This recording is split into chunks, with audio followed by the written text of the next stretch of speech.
Hey everybody, it's First Ward Storm Team Chief Meteorologist Brad Panovich. A quick update on the rain out there tonight. Some good news, bad news depending on locations. It's still raining in a lot of locations, but it's letting up in a few others. We still have the flood watch, which encompasses our entire viewing area. So pretty much everybody in our viewing areas under this flood watch. This was expanded today off to the east, and I expect that we'll see that flood watch stay up through early on Thursday. So the flash flood outlook today, obviously the mountains and foothills were the highest risk, medium risk for most of the Piedmont. Now tomorrow will be interesting to see.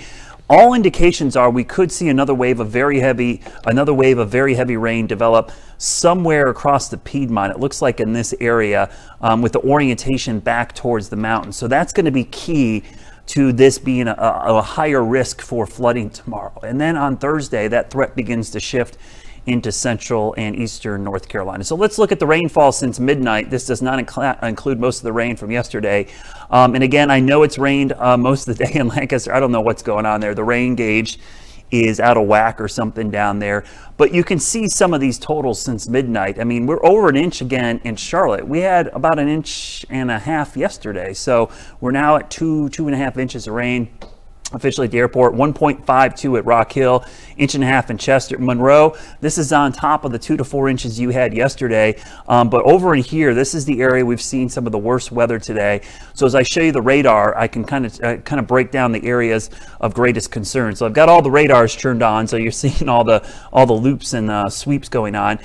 It's lighter rain tonight, but here's the thing. The radar is really, really deceiving in this. And the reason this is deceiving is we're getting what we call upslope flow. So what's going on here, and I'll come back on camera, is the moisture is coming up here into the mountains. Remember, the Blue Ridge Mountains are, 5,000 to 7,000 foot mountains. This low level flow is down in that 3,000 to 5,000 foot range. So it's hitting here and it's getting ramped up, and it's producing heavy rain here. The problem is the radar beam overshoots a lot of that. So the radar doesn't look all that impressive, but I can tell you, and everybody that lives in Upper Burke and Caldwell County, you know this, McDowell County, this is one of those situations where it just continuously rains there on the escarpment, we call it, and that produces heavy rain. That's why you're seeing these flood warnings for McDowell County, Polk County, Rutherford County, and there's likely going to be all kinds of flooding going on up here through the evening hours because of that. So the radar is a little deceiving. We know the setup, and I look at the rain gauges and the reports from you out there that we're seeing some very heavy rain up in these areas, and the fact that it's just continuing to move up in that direction. And if you look to the southeast, I mean, there's just more on the way. This is a little fire hose of moisture that's coming up in this direction. There's another one coming here, so this rain's going to continue for a while. So let me widen this out and show you the satellite and radar together. You see our upper low back to the west. It's just sitting there. There's just this thing is not moving. So what happens is this moisture plume gets in here, it's not moving. It's just sitting there. So it's just waiting for lift or something to get it going. And the water vapor loop kind of shows us as well. We've just got this, flow, counterclockwise flow, which is just beginning to produce some heavier rain. Now, what's interesting tonight, if you've been outside at all, you have probably felt this. I got to find it. Where's my temperatures? It's cold in some parts of the mountains and foothills. That upper low is actually causing some cooler air to come down to the surface. So up in here, we've got 40s and 50s to barely 60 degrees. So it's a raw night out there. That is also adding lift as well, because cool air is heavy and dense, so it hugs near the ground. So what's happening is that southeast wind comes in here. Not only are the mountains lifting the air, but the cool air mass is pushing that warm, moist air up, which is causing heavier rain to fall in here as well. So this pattern is going to continue into the overnight hours. This cutoff low is just not moving. So let me show you the future cast, and you can see the heavy rain band kind of sitting over us until about midnight. Then it looks like it tries to weaken a hair through tomorrow morning. So I do think we'll see a break, and I don't know if that's much of a break. It kind of a little bit of a lull, if you will. But then look at this thing down here to the southwest. There's another batch that develops. So maybe another wave of rain tomorrow during the day that then moves up here by this time tomorrow night. So you start looking tomorrow afternoon, and we end up doing this all over again, because it looks like another heavy rain band could be marked right on top of us. And for that reason, that's why you saw that big area with the medium threat for flash flooding tomorrow, because I expect that area will likely fill in. So pretty good chance we'll see that happen. Now, when you hear the term cutoff low, a lot of people ask me, Brad, what the heck is a cutoff low? Well, it's a meteorological term we use when a low pressure system, this one right here, gets cut off from the flow. The jet stream, think of the jet stream as just a river of fast moving air. And low pressure forms in the troughs. High pressure typically forms in the ridges.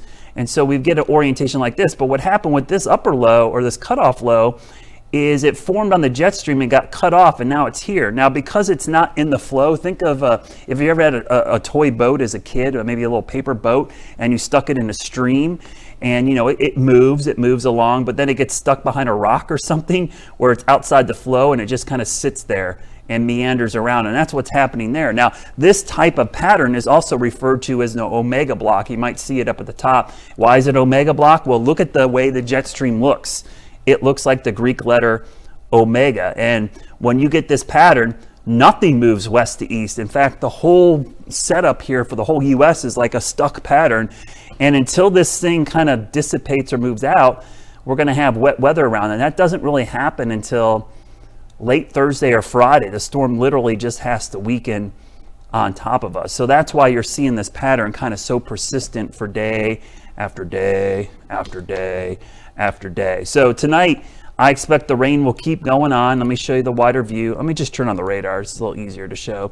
The things we'll be watching is this band of rain right here kind of setting up shop and moving in and sitting over us. So if you're in a break right now, that's great. Good news, you're getting a little bit of a lull. The bad news, it's likely going to fill all back in as we go into the overnight hours, and then a lull tomorrow morning before another band forms. So this is the thing about this event. I think everyone thinks, oh, it's not raining now, but over a 3 or 4 day period, these totals really start piling up. When I start looking at some of the amounts, I mean, we're at 2.5 inches in Charlotte already.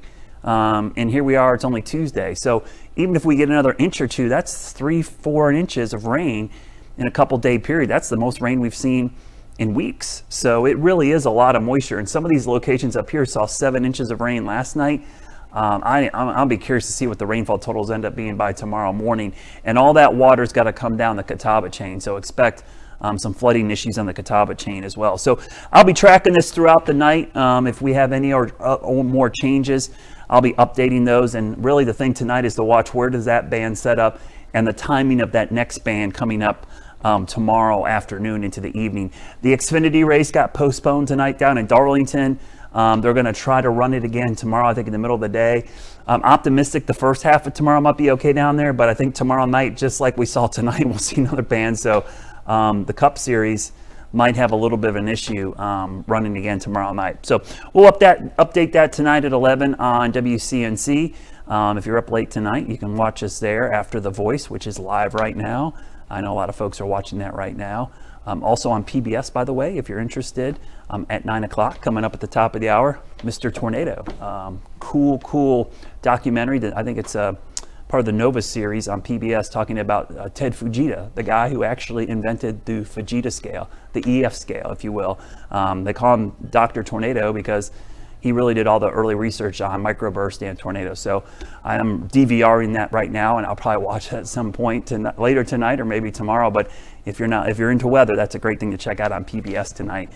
Go check it out. So I'll see you tonight at 11 on WCNC, and of course, anything changes, any warnings, I'll be posting them on Facebook, Twitter, and Instagram. Have a great night, everybody.